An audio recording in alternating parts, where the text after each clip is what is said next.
we go. And we are live. The mic is hot. Mic is hot. How you doing, 12 gauge? Doing pretty good. How have you, Paige? Doing good, doing good. Let's see, where's comments now, just in case anybody were to pop in. So anyway, let me pull up Adobe Premiere. Can you turn your volume up a little bit? On my mic? Yeah. Hold on, let me see.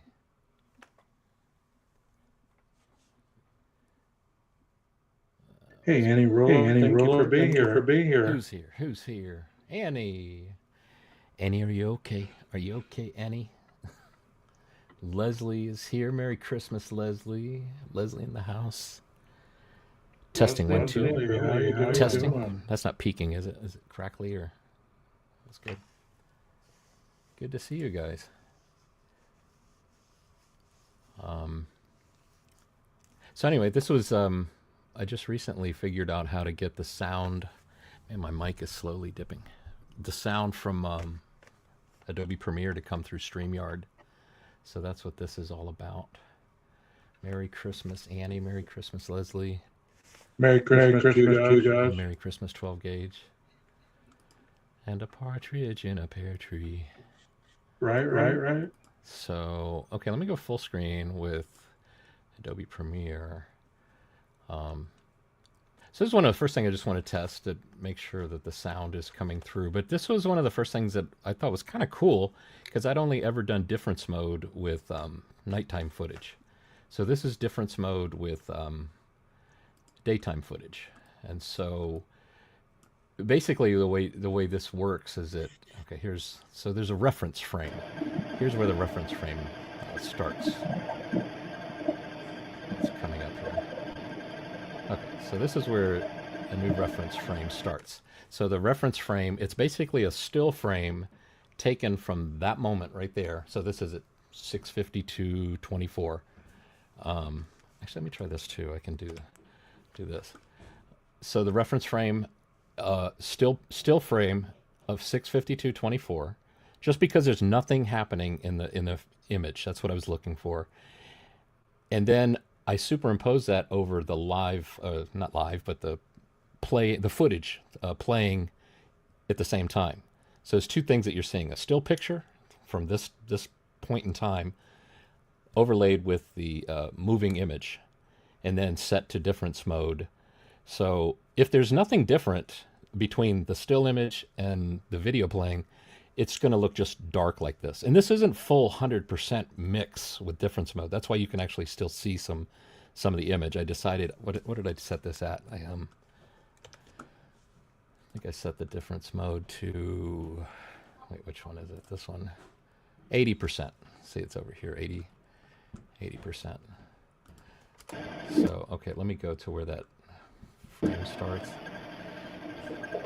Anyway, so right now nothing's happening, so there's not really any difference. Let me just slowly come forward a little bit to where the first thing that I noticed after this reference frame was taken.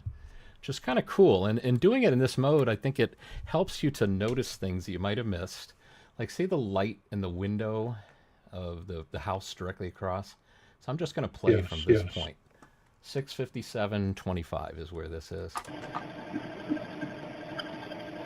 Now, some people might look at this and say, oh, there's a light on in the house. But if you keep watching, and you listen too with your ears, you hear a vehicle. Here, let me go full frame with the picture.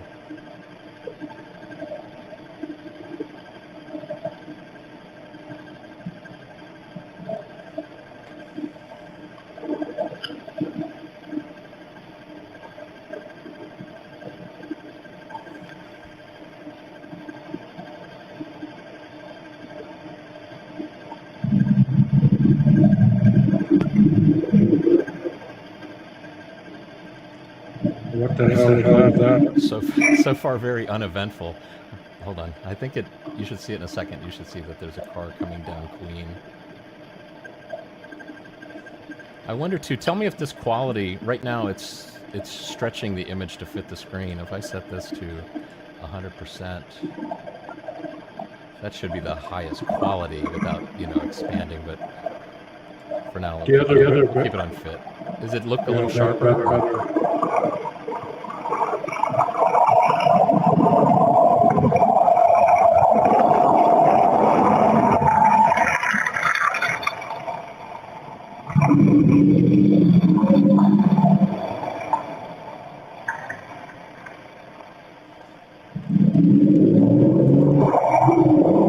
So I don't know about you guys, but I thought that was rather cool.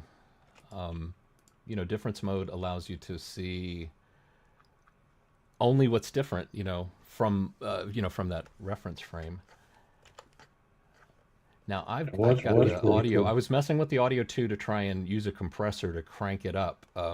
Basically, what you do is you take the low sounds and you crank them up. When in essence you're cranking the whole thing up, and then you use a compressor to bring down the higher volumes down. So the low volumes come up, the high volumes go down, and you compress it into like a more manageable range, allowing you to hear soft sounds and loud sounds.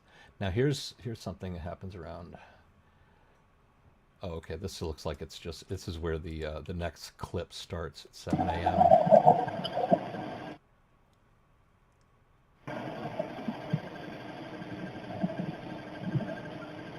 So it looks like something going on around the license plates of those cars there. I'm not sure what that. There's something different about that clip. Let's go see if what else happens motion-wise after this point. So we're at 7 a.m., 7:01. There's some light that's hitting the vehicles.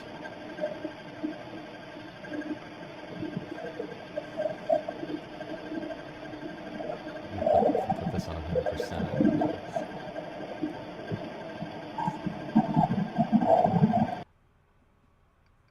You just drag it till we get some real good motion of something. You can see as I scroll past, you can kind of see cloud moving, cloud reflections in the windshields of the vehicles in the driveway. You see the sun is changing. I think, you know, sky's getting brighter as the day begins. Let's see. So those peaks. Oh, here we go. Here's somebody walking. What was that? Those peaks in the sound. Yeah, these are peaks in the audio down here. We can go check them out and see what they are. Probably vehicles. But there's it looks like somebody walking here at 7. There we go, 7:14:46.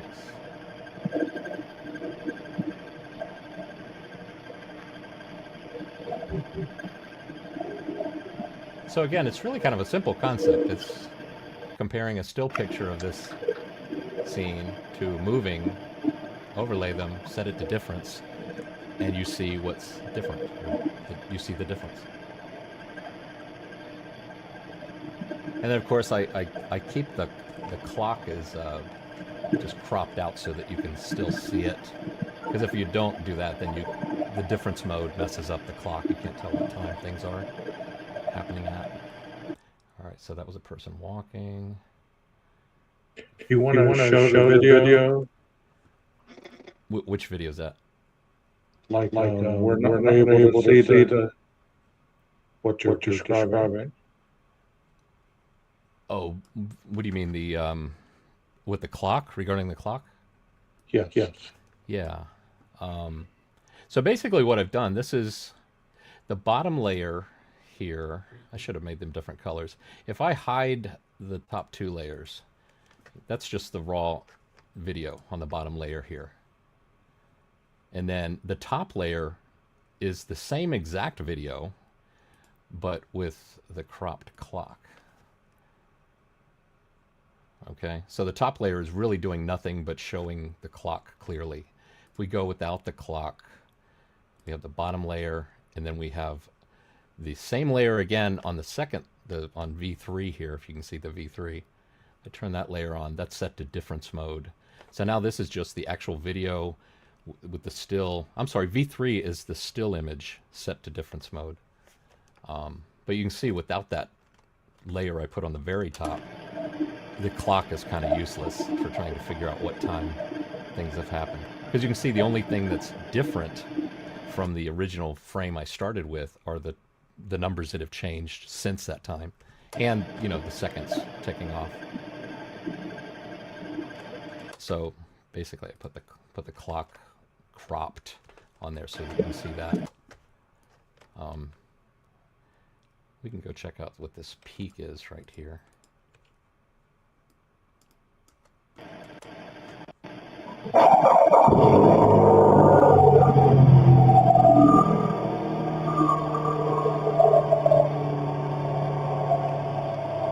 So it sounds like a vehicle starting. Let's see what this little peak is right here.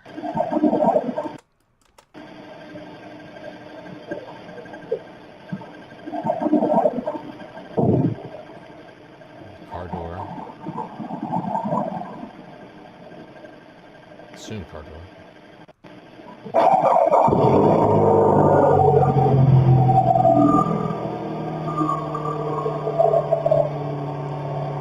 And again, I'm not very familiar with the footage at this point, so I don't know what's about to happen, where the good stuff is yet. I've just been messing around with, setting this up with difference mode.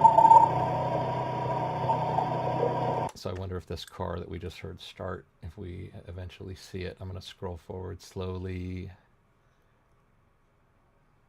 And I apologize if anybody's asking any questions in the chat. I can't see the chat right now. No, that's cool. That's cool.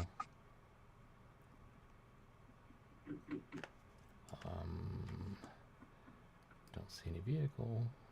Maybe coming up here. Here's a peak coming up. Oh, I see a light.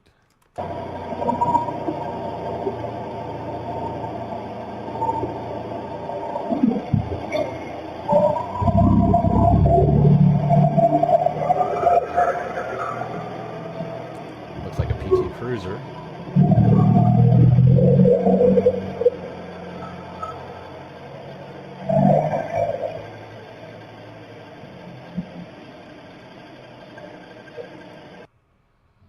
Can you rewind that?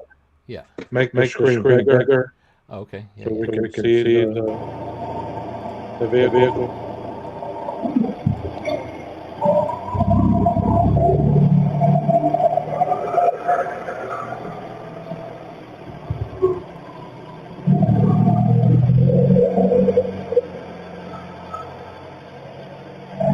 See, this is why I don't do drugs, because I can see things like this already. I'm like, wow, man, check it out.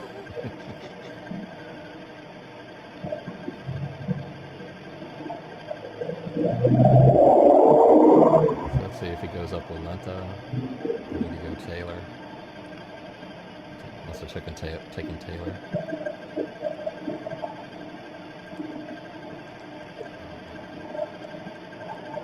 But let's check it out a little further. Oh, here's something.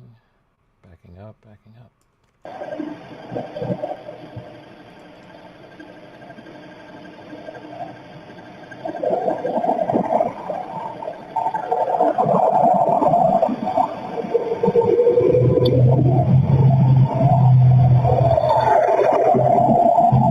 Let's see if he keeps going to the parking lot in front of the Linda Lane camera. We should see his taillights in the reflection of that third-story window. Maybe he turned right in between the 1122 house. Yeah, I can see that.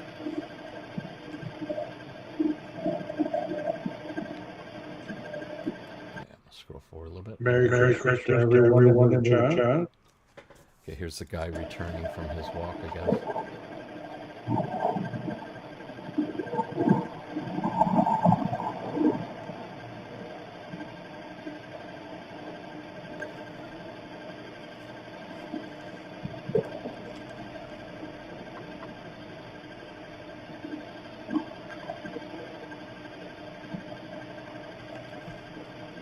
That is cool. like he's got a hat on or something. Let me back up. Get us. That's all we need to do to get a sense of what's really going on here. Is just that. It's like now if I zoom, I'm zooming in like on the pumpkins right now. You don't see that, do you? It's just doing it on my screen, I bet. No. Okay. So in order to do that, I think I have to go like this. Oh, Okay, no, okay.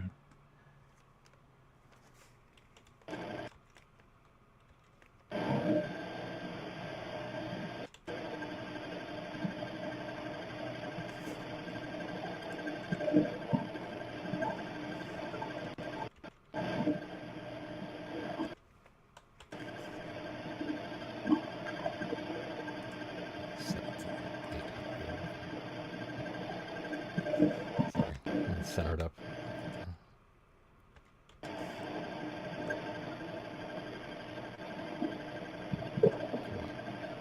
It's weird, it allows me to zoom in, but not pan, really.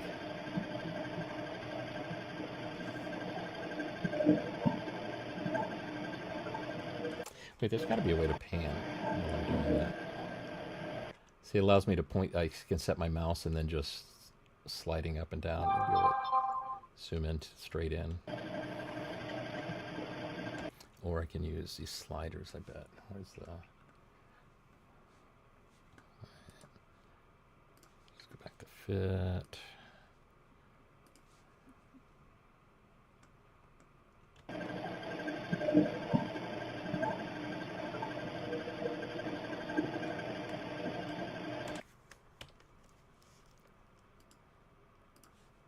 All right, anyway, let's go back to looking at it this way. I'm scrolling forward just to see nothing happening. This is also a good way, I think, to tell. It's like, okay, you know, how long does like nothing really happen? And it appears that really nothing is changing at all as I'm scrolling through here. I'm seeing some maybe cloud reflections in the truck. Still scrolling slowly. Slide it forward. Scooter check. Scooter Chick is here. Yeah. Scooter, how you doing? Good to see you. Thanks for stopping by. Oh, here's a car on Walenta.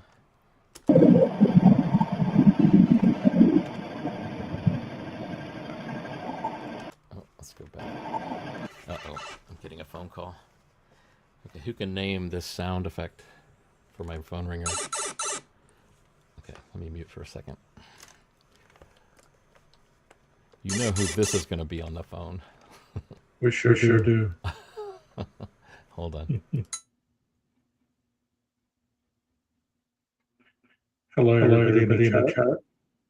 I hope you guys have a Merry Christmas. And did everyone buns? Everyone is doing well.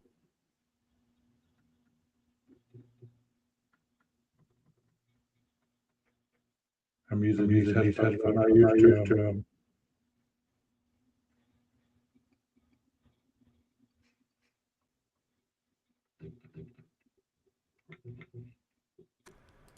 Okay, I'm back. I do have to go though. We're gonna go out and get some dinner. But everybody, this microphone. Everybody could hear the video okay.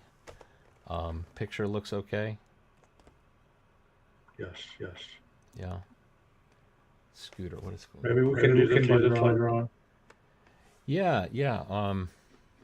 Might be able to. See if I can get permission from from the wife. But thanks everybody for stopping by. You know, one of the things I wanted to look at too, or listen to really, that 217, is it 217 or 227? The audio where everybody's calling it a scream. 227.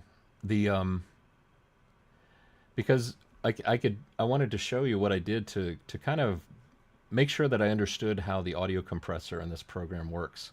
So I basically took and I created a, well, I'll show you that later. But it's basically a test tone. Here's a little what it sounds like. And so this test tone is, if you look at the far right, you can see the audio level goes up at a gradual, at a calculated amount. See how it's hitting every number basically. So it's every 3 decibels. Although this has a compressor applied. Anyway, long story short is that I just wanted to make sure I was understanding the compressor and what it was doing with this. So I created a track where I knew that the tone, hold on, if I turn off the compressor or bypass it temporarily. Okay, just turn that off. So you can see it's 51, 48, 45, 42. Can you see that 12 where it's hitting each over here on the far right? Yeah. Until it's deafening, I know. So anyway, so then when I apply the compressor and I've got it set. Wait, come on, where's the settings? Oh, edit. Like a cut. Do you see this little tiny window? No, it doesn't show up there. Well, anyway, I've got this set so that around -30, it starts to react to anything that goes higher in volume than -30, and it compresses it down. So I'm basically cranking up the volume of the really quiet stuff and then pushing back down the high stuff. Because if you crank up everything, then of course the really high stuff is just going to get blown off the charts, So anyway, that's the idea. So when it comes to that 227 audio, I really want to look at it and just see if I can. You have a quick question. Mm-hmm. What's that? Leslie says she just wants to know the Streamyard in there, or was it real? I don't see any indicators that say this was edited. This stuff was added to it. Is it impossible? No, but there's no indicators, and I don't know that it would be worth the risk of messing with this footage in that manner, to be honest with you. So, if there's something you guys hear that's like, oh man, that sounds like an edit, or that sounds like somebody was saying the dog barking sounded like it was looped and repeated. I looked at the the sound. You saw it in the other video. It was these peaks and wait, where is it? Come on, we're just looking at it. I'm losing my mind here. Hold on. What the heck video was it? Oh, it's plunder clips in difference mode, right? No, that's not it. Anyway, you can tell I need to go and what the heck? We were just looking at the dang video. Okay, maybe we can do later on. Yeah. But anyway, I really think that I think the key to understanding what is going on at 227 has to do with the if we can figure out what that guy is singing just before the scream, I think it might make it a little more clear to understand. Because you can hear the guy singing something like, what was it I texted you? I guess it's like, I don't remember. It was something like, if I can almost hear it. But somebody must know what that song is. And here's the thing. We aren't law enforcement, unfortunately, and which I'm sure law enforcement, if they found that scream of interest, all they have to do is walk over there and talk to those people. Hey, listen to this. What is going on here? Oh, that's Joe. He was singing, this song. And then, what's her name? She loves to react to singers like it's back in the Beatles days, it's like, it's like either that or, there's some other explanation for it. Basically, what I'm trying to say is I'm not going to go out and say that's a scream, that's somebody being killed until I know that for sure. Now, seems like we would want to know things for sure, right? That's the way I think. You would think so. It could be. I'm not saying it's not impossible, but I'm leaning towards it's probably not. And I'm leaning towards it sounds like in close proximity to the camera, so most likely it's inside that little house that the camera's attached to. And most likely it's a party. And the fact that it gets loud and then it stops all of a sudden, I mean, could that be just people are being a little aware of the noise? Maybe there's other people that are in that house trying to sleep as well. I don't know. I mean, I've seen video of a woman being attacked from a friend's security camera on his house, and it kept going. She was like, "Hey, get off me! Help! Help! Somebody help me! Somebody call the police! Somebody call police!" It just kept on going and going and going, you know. So something to happen that quickly. Now that the same logic though I apply to what I hear at 417 on the light bulb camera. That's it sounds like a thud and it sounds like maybe a little whimper, and then it ends quickly. So I'm not saying that because it's quick doesn't mean it's a murder, but I'm more convinced by the 417 sound and all the activity of that suspicious Elantra around that time. I mean, 417, you hear that just before 421, he's speeding away, and really speeding away. Especially if you compare it to the times he crept up and down Walenta like a turtle, keeping an eye clearly. Right. We watched that on your live on your channel. Clearly, he's watching Molly, waiting for her to leave. And then once she's gone, he's in there trying to find a parking space, maybe in the front, doing the U-turn. Clearly, it's like, it's on. He's like probably thinking, I got to do this before somebody else, like another Molly, comes along and is a potential witness, you know, so. But anyway, yeah, I do need to go. We're going to go get some, I think we're going to go probably get some Thai food and play some cards. That's what we always do. So thanks, 12, for being here, for helping me with this test. And thank you guys. Thank you, Leslie. Thank you, Scooter. Thank you, Jeff. Yeah, let's do this again real soon. All right. See you guys. Merry Christmas. Merry Christmas. Bye-bye.